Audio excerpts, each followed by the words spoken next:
ঘোড়াপ অঞ্চলের বিকুল গ্রামে এসেছি এবং দারুণ সুন্দরভাবে এখানে খাওয়া দাওয়া হচ্ছে। আর সবার সাথে গ্রামবাসীদের সাথে বসে আমরা এখন খাওয়া দাওয়া করছি, খুব খুব আনন্দ পাচ্ছি।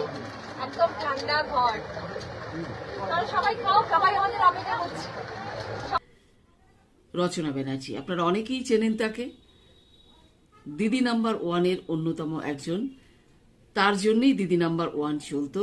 তিনি গ্রাম বাংলার অনেক দিদির কাছেই প্রিয়, কিন্তু ইতিমধ্যে প্রচার চলাকালীন তিনি এমন এমন কিছু কথা বলেছেন যার জন্যে অনেকেই হয়তো তাকে আর গ্রহণ করতে পারছেন না।